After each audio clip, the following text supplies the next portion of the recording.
I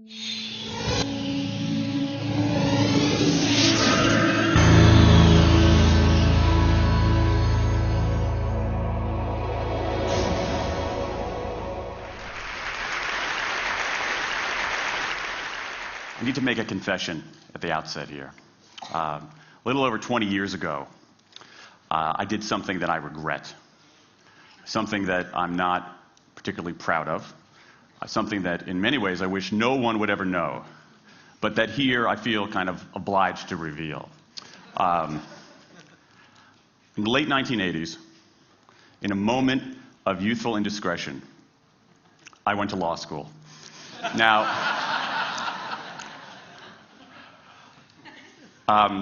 in America, law is a professional degree. You get your university degree, then you go on to law school. And when I got to law school, I didn't do very well. To put it mildly, I didn't do very well. I, in fact, graduated in the part of my law school class that made the top 90% possible. Thank you. I never practiced law a day in my life. I pretty much wasn't allowed to.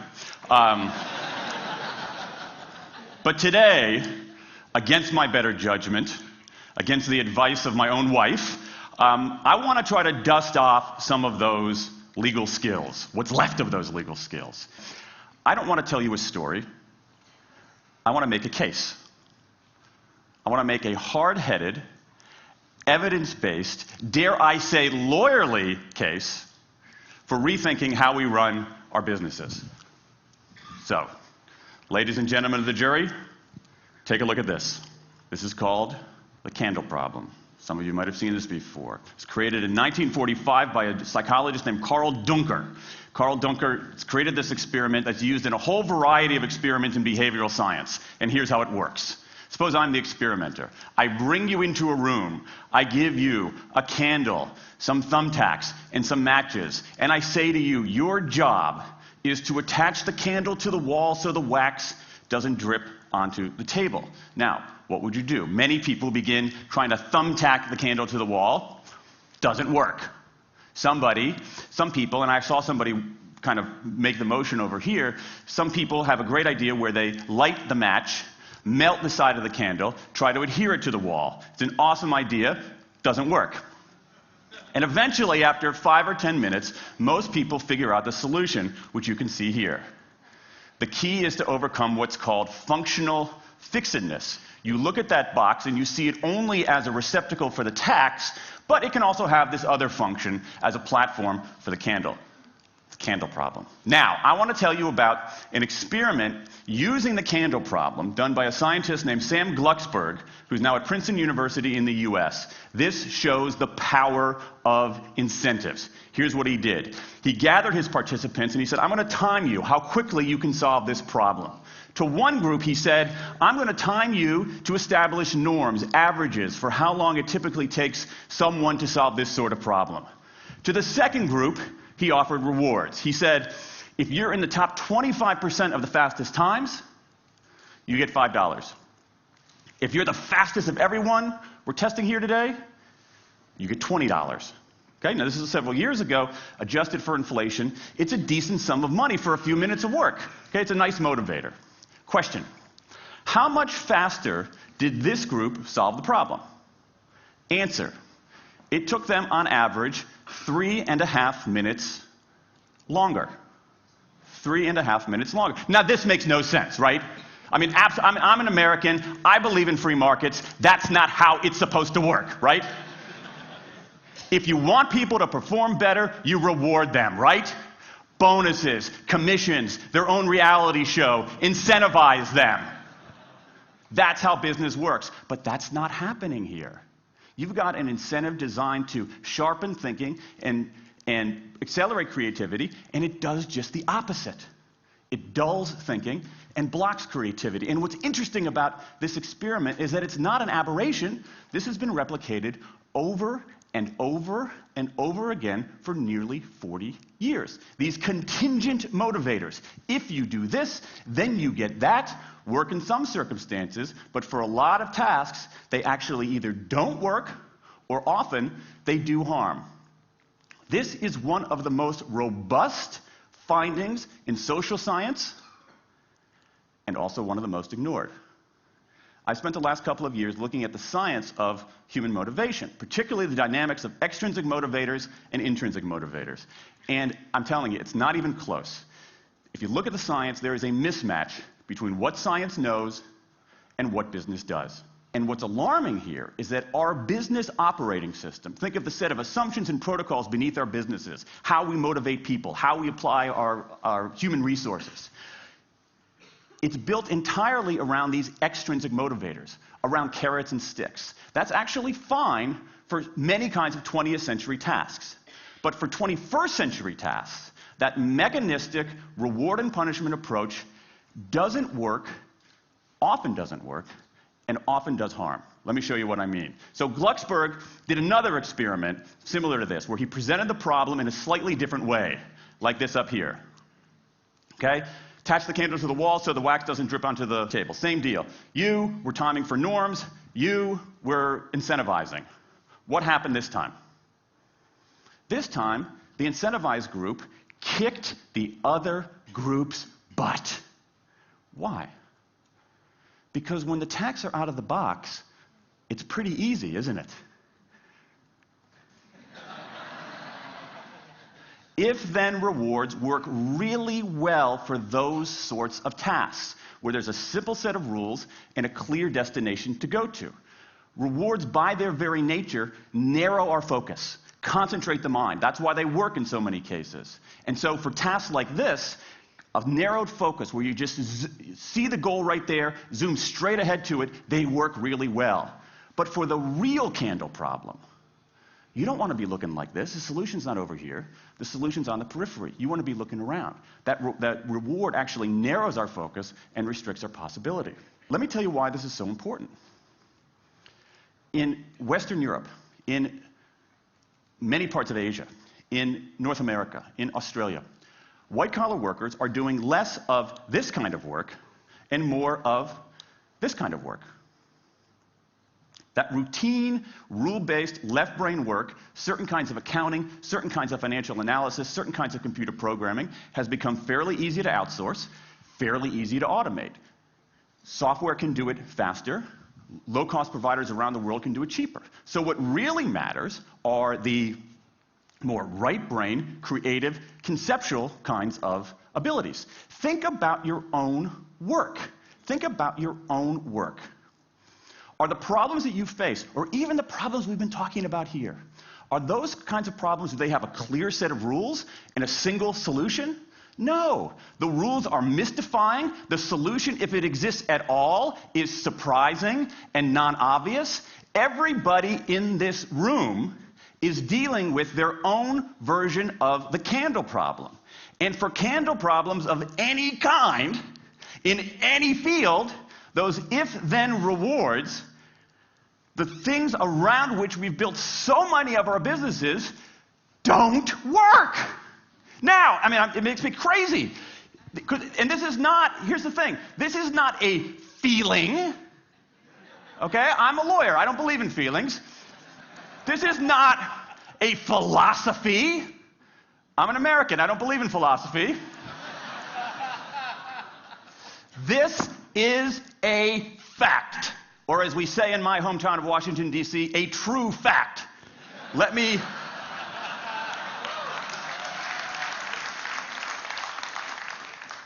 give you an example of what I mean. Let me marshal the evidence here, because I'm not telling you a story. I'm making a case, ladies and gentlemen of the jury. Some evidence. Dan Ariely, one of the great economists of our time, he and 3 colleagues did a study of some MIT students. They gave these MIT students a bunch of games that involved creativity and motor skills and concentration. And they offered them for performance 3 levels of rewards. Small reward, medium reward, large reward. Okay? Do really well, you get the large reward, on down. What happened? As long as the task involved only mechanical skill, bonuses worked as they would be expected. The higher the pay, the better the performance. Okay? But once the task called for even rudimentary cognitive skill, a larger reward led to poorer performance. Then they said, okay, let's see if there's any cultural bias here. Let's go to Madurai, India and test this. Standard of living is lower. In Madurai, a reward that's modest by North American standards is more meaningful there. Same deal. A bunch of games, 3 levels of rewards. What happens? People offered the medium level of rewards, did no better than people offered the small rewards. But this time, people offered the highest rewards. They did worst of all. In 8 of the 9 tasks we examined across 3 experiments, higher incentives led to worse performance. Is this some kind of touchy-feely socialist conspiracy going on here? No, these are economists from MIT, from Carnegie Mellon, from the University of Chicago. And do you know who sponsored this research? The Federal Reserve Bank of the United States. That's the American experience. Let's go across the pond to the London School of Economics. LSE, London School of Economics, alma mater of 11 Nobel laureates in economics. Training ground for great economic thinkers like George Soros and Friedrich Hayek and Mick Jagger. Just last month, economists at LSE looked at 51 studies of pay-for-performance plans inside of companies. Here's what the economists there said. We find that financial incentives can result in a negative impact on overall performance. There's a mismatch between what science knows and what business does. And what worries me as we stand here in the rubble of the economic collapse is that too many organizations are making their decisions, their policies about talent and people, based on assumptions that are outdated, unexamined, and rooted more in folklore than in science. And if we really want to get out of this economic mess, and if we really want high performance on those definitional tasks of the 21st century, the solution is not to do more of the wrong things, to entice people with a sweeter carrot or threaten them with a sharper stick. We need a whole new approach. The good news about all this is that the scientists who've been studying motivation have given us this new approach. It's an approach built much more around intrinsic motivation, around the desire to do things because they matter, because we like it, because they're interesting, because they're part of something important. And to my mind, that new operating system for our businesses revolves around 3 elements: autonomy, mastery, and purpose. Autonomy, the urge to direct our own lives. Mastery, the desire to get better and better at something that matters. And purpose, the yearning to do what we do in the service of something larger than ourselves. These are the building blocks of an entirely new operating system for our businesses. I want to talk today only about autonomy. In 20th century, we came up with this idea of management. Management did not emanate from nature. Okay? Management isn't, it's not a tree, it's a television set. Okay? Somebody invented it.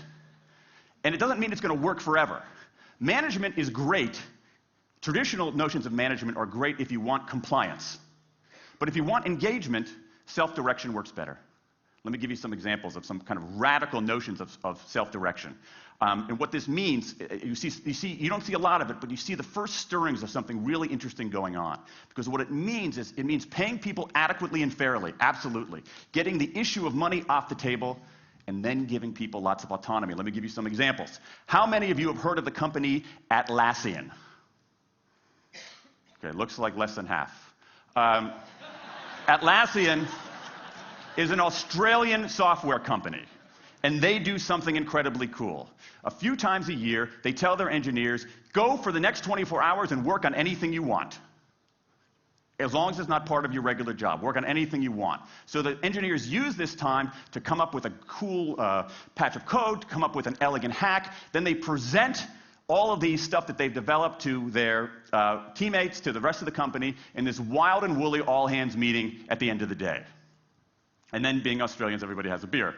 They call them FedEx days. Why? Because you have to deliver something overnight. It's not bad. It's a huge trademark violation, but it's pretty clever. That one day of intense autonomy has produced a whole array of software fixes that might never have existed.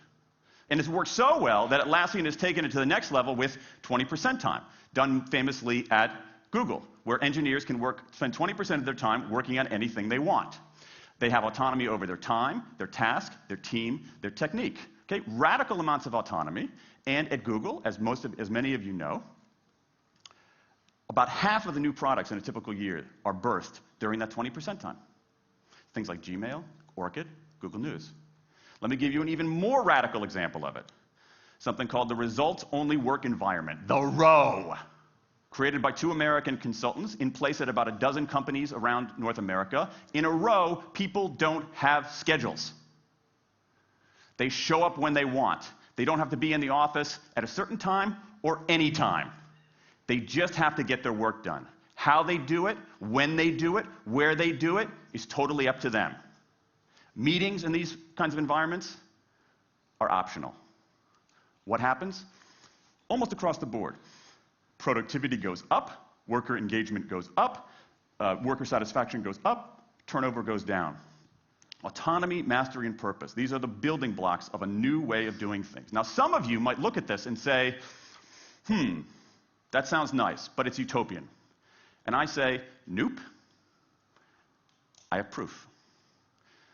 In the mid-1990s, Microsoft started an encyclopedia called Encarta. They had deployed all the right incentives. All the right incentives. They paid professionals to write and edit thousands of articles. Well-compensated managers oversaw the whole thing to make sure it came in on budget and on time. A few years later, another encyclopedia got started. Different model, right? Do it for fun. No one gets paid a cent or a euro or a yen. Do it because you like to do it. Now, if you had, just 10 years ago, if you had gone to an economist anywhere and said, hey, I got these 2 different models for creating an encyclopedia. If they went head-to-head, who would win? 10 years ago, you could not have found a single sober economist anywhere on planet Earth who would have predicted the Wikipedia model. This is the titanic battle between these 2 approaches. This is the Ali Frazier of motivation, right? This is the thriller in Manila, all right? Intrinsic motivators versus extrinsic motivators. Autonomy, mastery, and purpose versus carrots and sticks. And who wins? Intrinsic motivation, autonomy, mastery, and purpose in a knockout. Let me wrap up. There's a mismatch between what science knows and what business does. And here's what science knows. 1. Those 20th century rewards, those motivators we think are the natural part of business, do work, but only in a surprisingly narrow band of circumstances.